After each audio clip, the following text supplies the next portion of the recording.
Hello everyone, this is Professor Sanan Sari and today we're going to discuss about a very important practical question of fire insurance claim.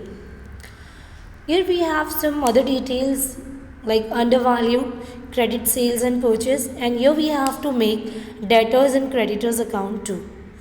अभी तक के videos में आपने देखा होगा कि हम सिर्फ मेमोरेंडम ट्रेडिंग अकाउंट बनाते थे और कुछ calculation of stock and calculation of claim find out करते थे, बट आगे 15 मार्क्स के लिए ये क्वेश्चन आपको पूछा जाएगा जहाँ पर आपने debtors account and creditors account बनाकर ही credit sales and credit purchase का अमाउंट फाइंड आउट करना होगा। फिर उसी मेमोरेंडम अकाउंट में मेमोरेंडम ट्रेडिंग अकाउंट में ट्रांसफ़र करने के बाद ही you can find out the closing stock. Then only you can find out the claim amount and as well as the loss of stock. Okay, so friends, here we have to again find out the stock amount and calculation of claim. Okay, so चलिए यहाँ पर start करते हैं. Very first question we have, as you can see on the screen, on 31st May 2016 a fire occurred and partly damaged the stock of goods of vulnerable traders. Company का नाम है vulnerable traders. आग कब लगी है? 31 मई 2016 को. Stock having a cost of ₹1 lakh being salvaged, मतलब salvaged value आपको दे दी गई है, दैट इज़ 1 लाख रुपीज़, मतलब जितना गुड्स बच गया. The stock were insured against fire the extent of ₹4,50,000. It means the policy amount is ₹4,50,000. मतलब 3 इन्फो अभी तक हमने देखा. पहला तो आग कब लगी? 31 मई 2016 को. उसके अकॉर्डिंगली हमारा जो स्टार्टिंग का ईयर होना चाहिए 1 अप्रैल 2016, बट आगे क्वेश्चन को रीड करते हैं. अगर डेट गिवन रहा तो वो लिखेंगे, नहीं रहा तो 1 अप्रैल लिख देंगे.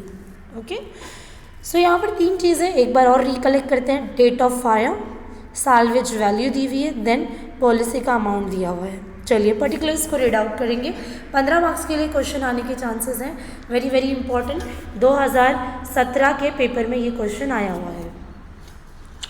नाउ बैलेंस एज पर balance sheet as on 31 December 2015, मतलब ये लास्ट ईयर का क्लोजिंग दिया हुआ है, मतलब जो करंट ईयर का ओपनिंग दिया हुआ है. मतलब सारे नीचे जो ये 3 डिटेल्स आपको दी हुई है, ये सारी डिटेल्स आपकी कौन सी है? ओपनिंग की है. 2015 का closing is nothing but transfer into the current year, that is why it is the opening of the current year, यानी कि 2016 का ओपनिंग. ओके, और दिसंबर दिया है मतलब जनवरी हो जाएगा इसका ओपनिंग, मतलब 1 जनवरी 2016. आगे आपको डिटेल्स और दी रहेगी, डेट हम लोग आगे देख लेंगे. नौ स्टॉक दिया हुआ है आपको एज अंडर वैल्यूड बाय 10%, मतलब ओपनिंग स्टॉक दिया हुआ है आपको 2,70,000 बट अंडर वैल्यूड है बाय 10%. इसको कैलकुलेशन हम आगे देख लेंगे. ये जाएगा आपके ट्रेडिंग के debit. Now debtors of goods and creditors for goods, मतलब डेटर्स एंड क्रेडिटर्स का भी ओपनिंग दिया हुआ है.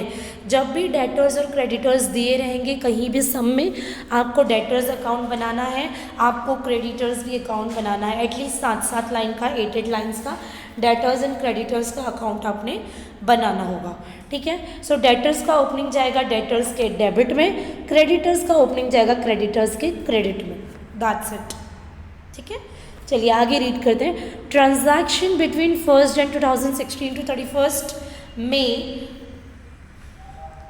2016. ओके, सो यहाँ पर हमको मिल गया एक्चुअल डेट जो हमें मेमोरेंडम ट्रेडिंग अकाउंट बनाना है. ठीक है, 1 अप्रैल क्यों नहीं लेंगे? क्योंकि इसने यहाँ पर हमको 31 दिसंबर का क्लोजिंग दिया है जो ट्रांसफ़र होकर ओपनिंग बनेगा. दिसंबर के बाद मंथ आता है जनवरी, बट यहाँ पर क्लियर कट देके और कंफर्म हो गया कि मेमोरेंडम ट्रेडिंग अकाउंट बनेगा 1 जनवरी 16 से 31 मई 16 तक का. Okay, now next, cash received from debtors. कैसे आपको पोस्टिंग करनी है? कैश मिला, कहाँ से मिला? डेटर्स से. लेकिन हम तो डेटर्स और क्रेडिटर्स अकाउंट बनाएंगे, तो कैश मिला मतलब डेटर्स के अकाउंट से क्रेडिट हो गया, सो ये जाएगा डेटर्स के क्रेडिट में. कैसे लिखना है वो मैं आगे बताऊंगी. Cash discount allowed to debtors, again discount allow किया, अगेन डेटर्स के क्रेडिट में.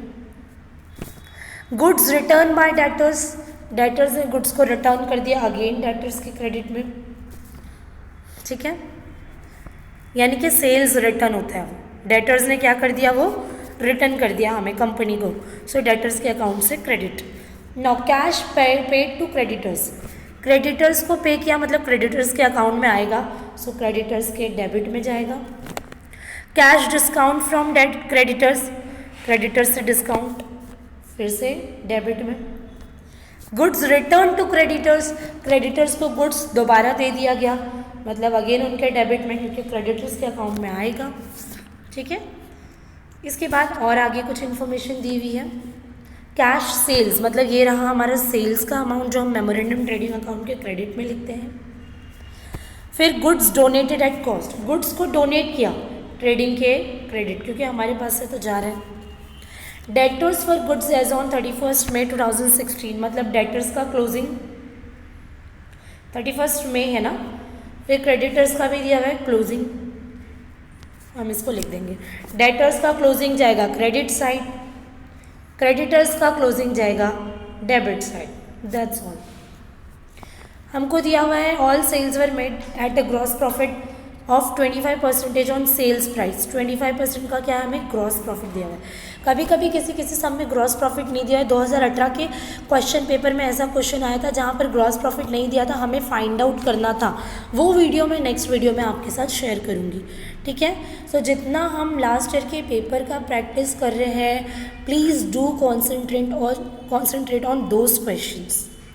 पेपर सब ऑफलाइन ऑनलाइन होगा तो भी accounts will conduct offline only, so please do concentrate on your practice of accounts. Okay, चलिए हमने क्वेश्चन को रीड कर लिया, सारी चीज़ें अब हम लोग पोस्टिंग करेंगे।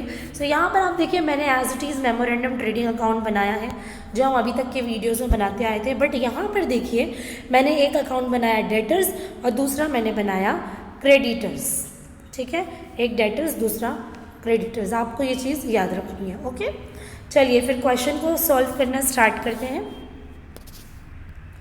ध्यान से समझेंगे, थोड़ा सा डिफरेंट है, ट्रिकी है, ट्रिकी नहीं बोल सकते, थोड़ा सा डिफरेंट है बस, है इट्स सो इजी। चलिए स्टार्ट करते हैं। सबसे पहले पर्टिकुलर्स क्या दिए हुए, लाइन वाइज जाएंगे कभी भी। सबसे पहला हमें दिया हुआ है बैलेंस दिया हुआ है ना, ओपनिंग स्टॉक दिया है, स्टॉक कहाँ जाएगा ट्रेडिंग के मेमोरेंडम ट्रेडिंग अकाउंट जो आप बनाएंगे उसके डेबिट में आएगा। सो देखिए यहाँ पर आ गया। सबसे पहले तो मैंने क्या लिखा, in the books of vulnerable traders, debit credit लिखा, मेमोरेंडम ट्रेडिंग अकाउंट लिखा, डेट लिखा 1 Jan 16 to 31 May 16, particulars amount particulars in outer column. Now सबसे पहले क्या लिखेंगे, टू ओपनिंग स्टॉक। अब ओपनिंग स्टॉक का अमाउंट क्या है देख लेते हैं। अमाउंट यहाँ दिया 2,70,000 लेकिन 10% अंडर वैल्यूड है। अंडर वैल्यूड है मतलब यहाँ पर एक वर्किंग बनेगा ओपनिंग स्टॉक का। 2,70,000 अंडर वैल्यूड है, कितने परसेंट से, 10% से, मतलब जो 2,70,000 दिया है वो 90% है ना। 2,70,000 इज 90%, सो 10% कितना, सो हम यहाँ पे क्रॉस मल्टीप्लिकेशन करेंगे, अमाउंट आएगा 3 लाख और इस 3 लाख को डायरेक्टली आउटर कॉलम में लिख देंगे, लेकिन यहाँ पर ब्रैकेट में मेंशन कर दो कि how the 3 lakhs is come. So 2,70,000 into 10 divide by 90 करने पर हमें अमाउंट मिल गया 3 लाख। ओके, चलिए next question, next debtors for goods. Debtors है मतलब डेटर्स के अकाउंट में जाएंगे और डेटर्स का ओपनिंग है, सो यहाँ पर डेटर्स के अकाउंट में टू बैलेंस ब्रॉट डाउन 75,000। ये देखिए अमाउंट कितना दिया था डेटर्स का, डेटर्स का मैंने बोला डेबिट साइड जाएगा ओपनिंग, क्रेडिटर्स का ओपनिंग जाएगा क्रेडिट साइड, क्योंकि क्रेडिटर्स को अलग होता है डेटर्स का अलग होता है। ठीक है, क्रेडिटर्स का ओपनिंग अमाउंट है 45,000, हम जाएंगे क्रेडिटर्स के कॉलम में और उसके क्रेडिट साइड लिखेंगे टू बैलेंस ब्रॉट डाउन 45,000। यहाँ हमने लिखा to balance brought down 75,000 but debit side debtors में। क्रेडिटर्स का opening will go on the credit side by balance brought down 45,000। ठीक है, चलिए आगे देखते हैं। ट्रांजैक्शंस दिए है बिटवीन जब से ईयर स्टार्ट हुआ डेट ऑफ फायर तक का। पहला है cash received from debtors, debtors से पैसा मिला। क्रेडिटर्स वो होते हैं जिनको हमने पे करना है, डेटर्स वो होते हैं जो हमें पे करेंगे। Cash received from debtors, debtors से पैसा मिला और हम अपना अकाउंट नहीं, हम डेटर का अकाउंट हमने बनाया। जब डेटर से पैसा मिला मतलब डेटर्स के अकाउंट से गया, सो डेटर्स के क्रेडिट में आएंगे, लिखेंगे बाय कैश 6 लाख रुपीज़। ये देखिए, ठीक है। क्वेश्चन में देखिए कितना अमाउंट था, 6 lakhs। Okay, now cash discount allowed to debtors, debtors ने कितना कैश डिस्काउंट अलाउ किया, 15,000। अगेन डेटर्स के कॉलम में आएंगे, लिखेंगे discount allowed 15,000। Next, goods return by debtors, debtors ने क्या किया, गुड्स जो भी लिया था वो रिटर्न कर दिया, मतलब अगेन डेटर्स के अकाउंट से जा रहा है, डेटर्स के अकाउंट में आएंगे, क्रेडिट साइड लिखेंगे सेल्स रिटर्न, मतलब जो भी मैंने डेटर्स को बेचा था वो उन्होंने रिटर्न कर दिया, सो सेल्स रिटर्न आ जाएगा 6,000 रुपये जो कि दिया हुआ है। ओके, चलिए next, cash paid to creditors, creditors को कैश पे किया, ठीक है, सो क्या आ जाएगा, क्रेडिटर्स के अकाउंट में आएगा, सो क्रेडिटर्स के डेबिट में लिखेंगे टू कैश 11,10,000, ठीक है। Now cash discount from creditors, creditors का डिस्काउंट अगेन डेबिट में आएंगे, लिखेंगे डिस्काउंट रिसीव्ड 12,000, क्योंकि हमने क्रेडिटर्स को डिस्काउंट दिया था 10%, सो डिस्काउंट किसको मिला, क्रेडिटर्स को, क्रेडिटर्स को मिला मतलब कि डेबिट साइड, ठीक है। इसी तरीके के क्वेश्चंस आते हैं एग्जाम में, सो आपको कंसंट्रेट करना है। फिर है goods return to creditors, creditors को गुड्स क्या कर दिया, रिटर्न कर दिया। अब गुड्स रिटर्न करेंगे तो क्रेडिटर्स के अकाउंट में जाएगा, गुड्स रिटर्न फ्रॉम क्रेडिटर नहीं, गुड्स रिटर्न्स टू क्रेडिटर, ठीक है, क्रेडिटर्स को गुड्स रिटर्न किया मतलब उनके अकाउंट में आएगा, तो यहाँ पर लिखेंगे क्रेडिटर्स में आएंगे और लिखेंगे परचेज रिटर्न 3,000, ठीक है। चलिए उसके बाद क्या है यहाँ पर एडिशनल इंफॉर्मेशन, कैश सेल्स दिया 6,36,000, मेमोरेंडम ट्रेडिंग अकाउंट में आएंगे कैश सेल्स, कैश सेल्स बोला है मतलब क्रेडिट भी लिखना पड़ेगा, और क्रेडिट सेल्स हमें मिलेगा डेटर्स से, डेटर्स से हमें क्रेडिट सेल्स मिलेगा जो बैलेंस फिगर आएगा, और क्रेडिटर्स से हमें क्रेडिट परचेज मिलेगा जो बैलेंस फिगर आएगा उसको टैली करने पे। तो कैश सेल्स लिखने का, लेकिन कैश और क्रेडिट लिखने का, कैश वाला हमको दिया था 6,36,000 तो लिख दिया, क्रेडिट वाला कॉलम खाली रख देंगे, ठीक है। Next goods donated, goods donate किया, सो मेमोरेंडम ट्रेडिंग अकाउंट के क्रेडिट साइड में डोनेट किया तो गुड्स तो हमारे पास से जा रहे हैं, देखिए यहाँ लिखा बाय गुड्स डोनेटेड 15,000, ठीक है। नाउ यहाँ पर क्लोजिंग दिया है, डेटर्स का क्लोजिंग, क्रेडिटर्स का क्लोजिंग 1,74,000 और 90,000, ठीक है। क्या करेंगे, डेटर्स और क्रेडिटर्स में आएंगे, डेटर्स का ओपनिंग यहाँ था तो क्लोजिंग यहाँ लिख दिया 1,74,000, क्रेडिटर्स का ओपनिंग हमने यहाँ लिखा था, उसका क्लोजिंग यहाँ लिखेंगे 90,000। अब हमें क्या करना है, हमने अब क्वेश्चन में देखो सारी चीज़ें पोस्टिंग कर ली, सिर्फ ग्रॉस प्रॉफिट रह गया है ना, सो वो भी हम लोग कर लेंगे, लेकिन अब हमने क्या करना है, बैलेंस करना है।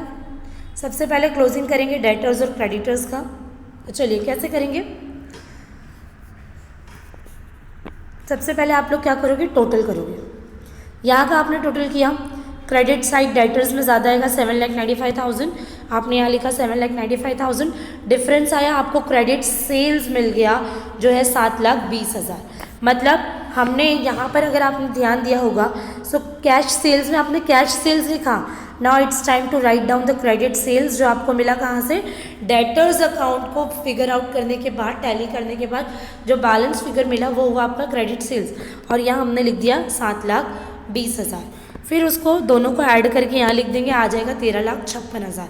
नाउ हमने जो सेल्स रिटर्न है ना और परचेज रिटर्न यहाँ देखा था, ये देखिए goods return to debtors, goods return to creditors, इसके दो इफेक्ट जाएंगे, एक तो सेल्स और परचेज में से डेटर्स और क्रेडिटर्स लेस होता है ना क्रेडिट वाला, और दूसरा जाता है वो डेटर्स और क्रेडिटर्स अकाउंट में, तो दूसरा तो हमने कर दिया, अब हमें फर्स्ट वाला एडजस्टमेंट मतलब ये जो रिटर्न्स थे उसको हमें यहाँ से लेस करना पड़ेगा।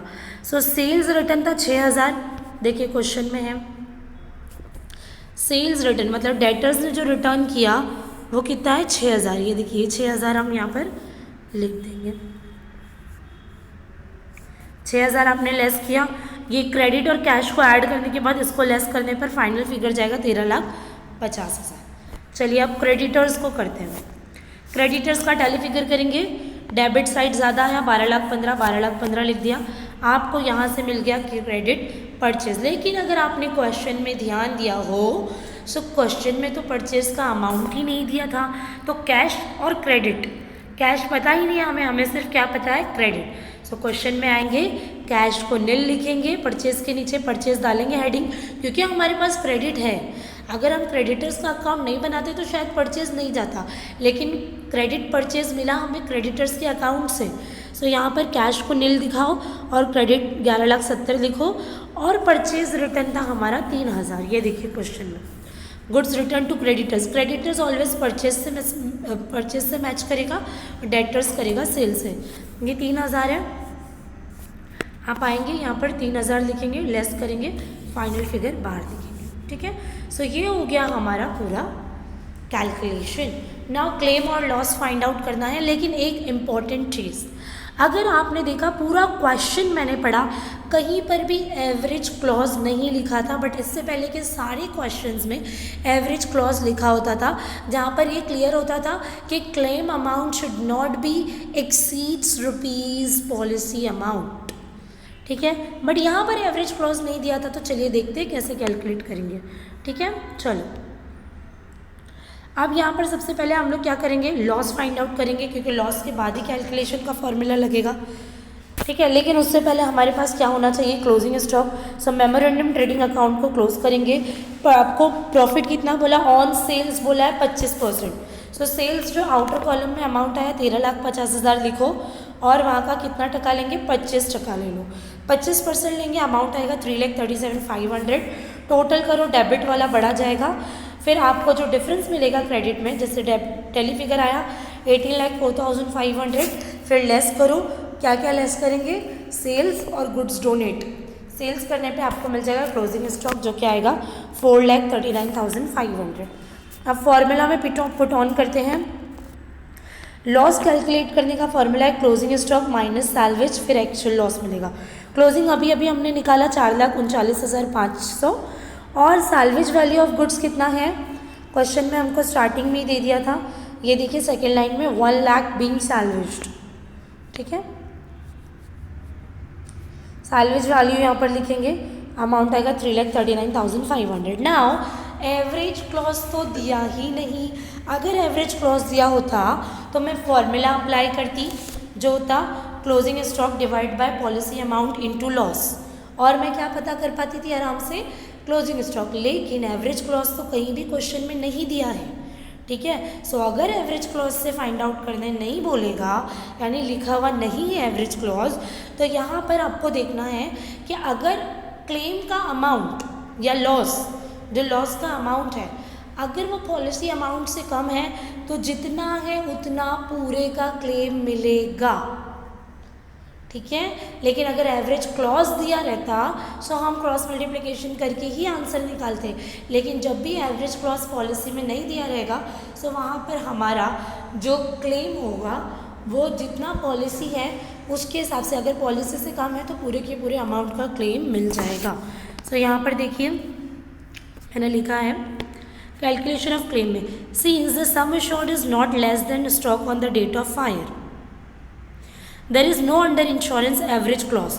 मतलब जो इंश्योरेंस पॉलिसी आपने निकाला था वो एवरेज क्लॉज की नहीं थी। अगर एवरेज क्लॉज होती तो मैं कैलकुलेट करके क्लेम का अमाउंट निकालती।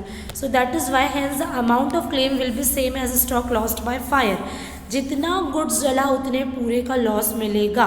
एवरेज क्लॉज लिखा होता तो फॉर्मूला से निकालते, नहीं लिखा है तो जितना अमाउंट का लॉस हुआ उस पूरे का आपको क्लेम मिलेगा। मतलब 3,39,500 रुपये का लॉस हुआ था, पूरे का पूरा लॉस कंपनी फुलफिल करके देगी। ठीक है, so friends we have completed the 15 marks question and 2017 के पेपर में आया हुआ ये क्वेश्चन है। Very very important question here. If anybody have any doubt and difficulty, so you can make a comment on my YouTube channel. That's all enough for today. Bye bye. Have a nice day. Take care everybody.